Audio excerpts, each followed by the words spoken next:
Welcome to my YouTube channel. प्रिय विद्यार्थियों, आज फिर हम आप सबके सामने हाजिर हैं एक बेहतरीन सवाल लेकर। ये सवाल कहाँ से लिया गया है? दूसरा पार्ट है मैथमेटिक्स का बहुपद, और उस पार्ट से ये सवाल लिया गया है।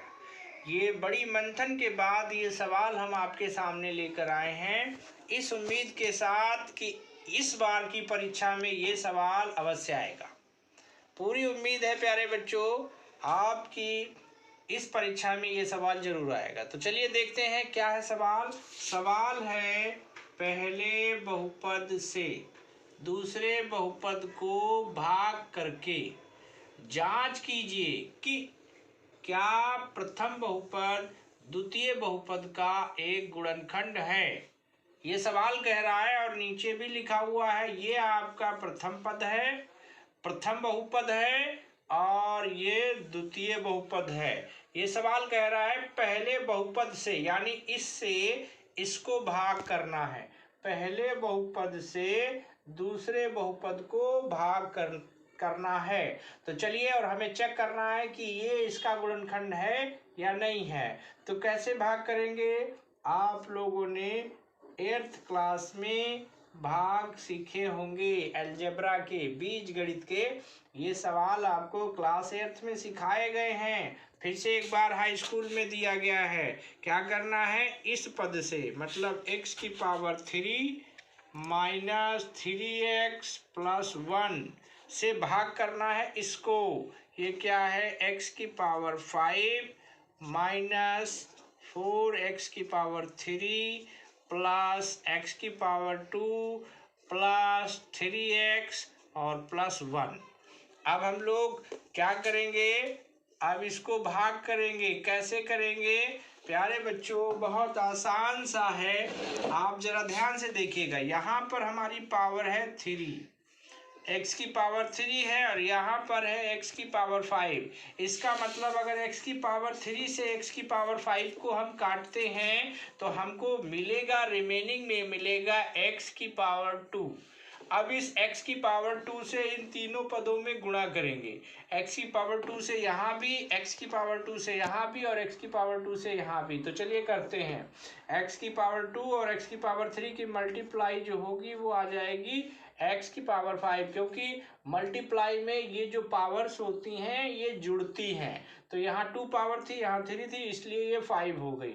अब इससे इसकी करेंगे तो ये माइनस है, ये प्लस है, तो ये माइनस 3, यहाँ एक्स स्क्वायर है, यहाँ x है, तो यहाँ x की पावर 3 हो जाएगा। अब एक्स स्क्वायर से इसकी मल्टीप्लाई कराएंगे तो ये सेम है, 1 से मल्टीप्लाई करने पर सेम मिल जाता है, प्लस का ये भी है, प्लस का ये भी है, तो हमको मिल जाएगा x की पावर 2। अब इसको हम सब्सट्रैक्ट करेंगे, घटाएंगे। यहाँ पर चिन्ह प्लस का है तो ये माइनस हो जाएगा, ये माइनस का है तो यहाँ प्लस हो जाएगा, ये प्लस का है तो यहाँ माइनस। उल्टा चिन्ह लेना है, ऊपर वाले का उल्टा चिन्ह लेना है, ताकि आपका सब्सट्रैक्शन सही हो सके। तो देखिए, यहाँ पर प्लस का, ये माइनस का, यहाँ कुछ नहीं बचा। अब ये प्लस का 3 है, माइनस का 4 है, माइनस के 4 से प्लस का 3 निकलेगा, माइनस का 1 बचेगा। 1 यहाँ पे लिख नहीं सकते, ये बच रहा है आपके पास।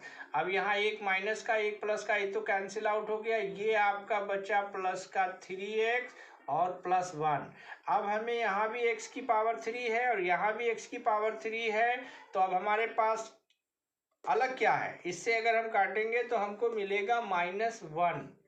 -1 क्यों हो रहा है? एक है माइनस का, इससे हम इसको डिवाइड जब करेंगे, सेम नंबर्स हैं तो 1 ही आएगा, बट यहाँ माइनस है, ये प्लस है, तो माइनस का 1। अब माइनस के 1 से इसकी मल्टीप्लाई होगी तो -1, और x की पावर 3 से मल्टीप्लीकेशन होगी तो ये आएगा x की पावर 3।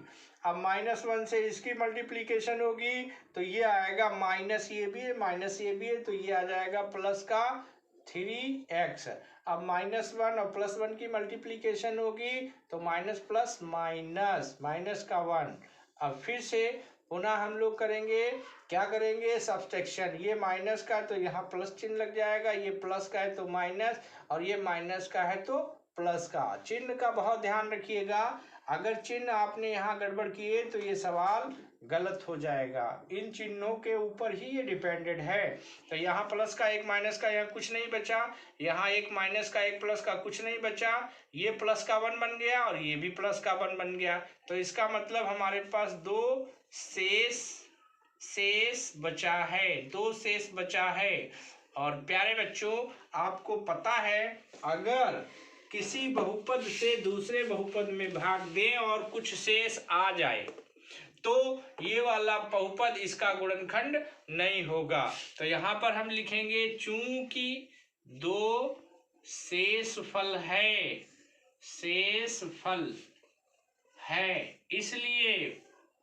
इसलिए पहला बहुपद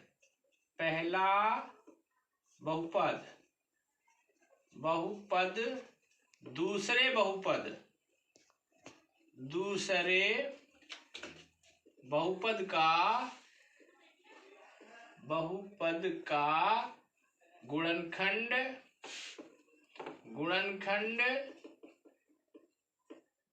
नहीं है।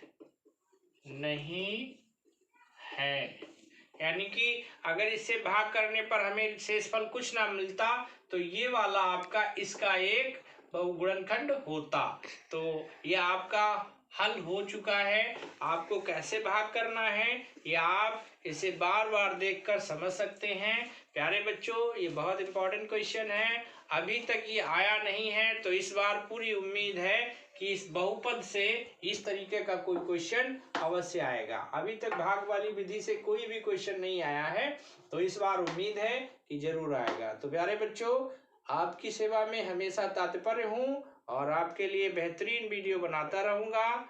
आपका सपोर्ट और आपकी मदद मेरा मुख्य उद्देश्य है। धन्यवाद। मिलते हैं अगले वीडियो में। Bye bye.